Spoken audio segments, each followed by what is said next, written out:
Tu embarques pour un long vol et tu cherches ton siège. 26B, c'est là. Puis ton regard tombe sur deux hommes assis en 26A et C qui prennent beaucoup de place.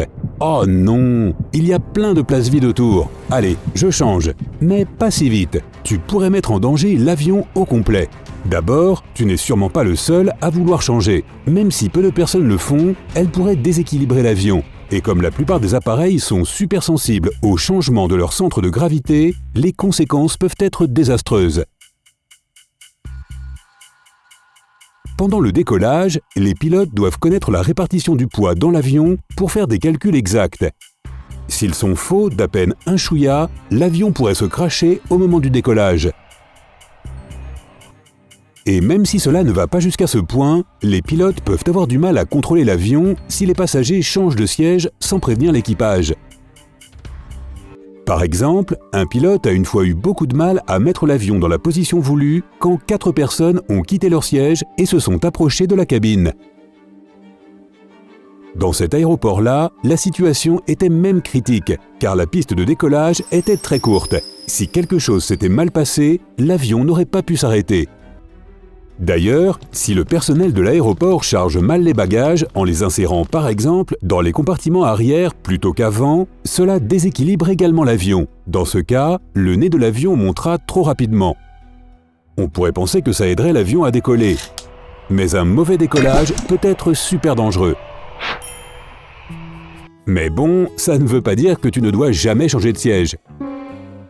Mais avant de t'installer à un endroit plus spacieux ou plus confortable, demande à un membre de l'équipage si c'est possible et ne t'étonne pas ou ne sois pas vexé s'il dit non. La règle du « ne pas changer de siège » n'est pas la seule à suivre dans un avion. Voilà d'autres éléments à ne pas oublier pour ton prochain voyage en altitude.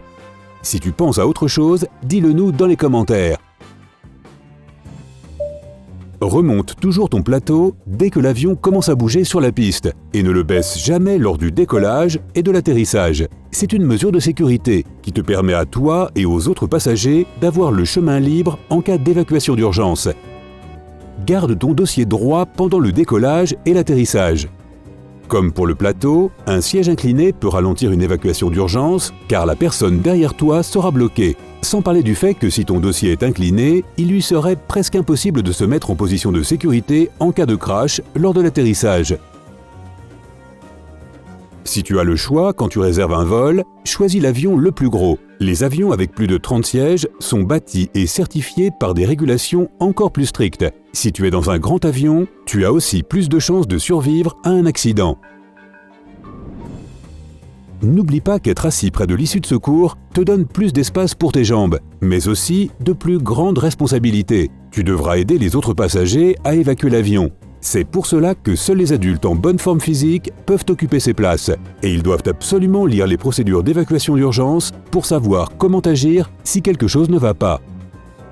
Suis les instructions de l'équipage et ouvre ton hublot pendant le décollage et l'atterrissage. Comme ça, le personnel peut voir ce qui se passe à l'extérieur, évaluer la situation et agir vite s'il pense qu'une évacuation d'urgence peut être déclenchée. Par exemple, de la fumée ou du feu peuvent sortir d'un des moteurs. Et s'il y a un feu proche d'une sortie, ils sauront qu'il faut diriger les passagers vers une autre porte.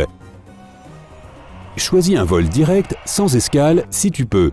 Beaucoup d'accidents d'avion se produisent pendant les 3 premières et les 8 dernières minutes du vol. C'est-à-dire pendant le décollage, l'ascension, la descente et l'atterrissage. Donc, s'il n'y a pas de différence de prix énorme, prends un vol direct. Comme ça, tu raccourciras la durée de ton trajet, mais tu diminueras aussi le risque de vivre un accident lors de ces moments dangereux. Tout peut se passer durant un vol, alors vérifie que les appareils avec lesquels tu voyages ont des sauvegardes sur un disque dur ou un cloud. Dis-toi que tu pourrais perdre ton appareil électronique durant le trajet et pas forcément dans un crash. Porter une tenue adaptée réduira les risques d'un voyage en avion. Porte plutôt des vêtements en fibres naturelles comme la laine, le coton, le cuir et le denim. Ils te protégeront mieux en cas de feu ou d'évacuation. Les matières synthétiques comme le polyester et le nylon peuvent fondre facilement avec la chaleur.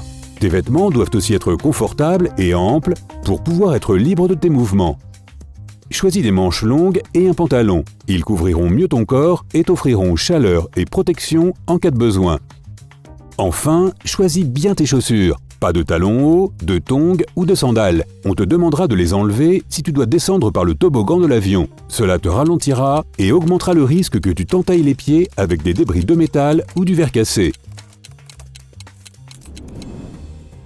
Ne panique pas et ne te plains pas si les lumières de la cabine se tamisent avec un décollage ou un atterrissage de nuit. C'est une procédure de sécurité normale qui permet à tes yeux de s'adapter plus rapidement en cas d'évacuation. Imagine, tu es dans une pièce très lumineuse remplie d'objets divers. Quelqu'un éteint la lumière d'un coup et te demande de sortir de la pièce le plus rapidement possible. Tu auras sûrement un peu de mal, non? Alors que si tes yeux sont déjà habitués à l'obscurité et que la cabine se remplit de fumée ou que l'électricité est coupée, tu verras les panneaux de sortie et les lumières d'urgence plus rapidement. Écoute attentivement les instructions de l'équipage. N'oublie pas qu'ils sont là pour assurer la sécurité. Donc si l'un des membres te demande de faire quelque chose, obéis d'abord et pose les questions ensuite. Et ne te verse jamais de boissons chaudes comme du café ou du thé tout seul. Les membres d'équipage sont formés pour accomplir cette tâche dans les allées étroites d'un avion en mouvement sans te brûler toi ou un autre passager. Prépare-toi un kit de sécurité et prends bien soin de le garder tout le temps avec toi. Il doit contenir ton passeport, ton portefeuille, ton téléphone, ta carte bleue, des espèces, les médicaments de première utilité et une liste de contacts d'urgence. La plupart de ces choses sont difficiles à remplacer si tu les perds dans la cohue d'une évacuation. Donc garde-les sur toi pendant tout le vol, par exemple dans ta poche ou dans une banane, et laisse ton sac à main et ton sac plein de vêtements et de produits de beauté. Pendant une évacuation, tu as à peine 90 secondes pour quitter l'avion. Ne bourre pas les rangements avec des objets lourds. Ils pourraient tomber durant les épisodes de turbulence et te blesser toi ou un autre passager. Si tu as du mal à porter quelque chose de lourd dans les rangements au-dessus des sièges, mieux vaut le ranger sous le siège devant toi ou ailleurs. Les personnes assises près de la sortie d'urgence sont obligées de lire les instructions de sécurité dans la pochette de leur siège. Mais tu devrais les lire aussi. Les avions sont tous différents, alors renseigne-toi sur les caractéristiques du tien.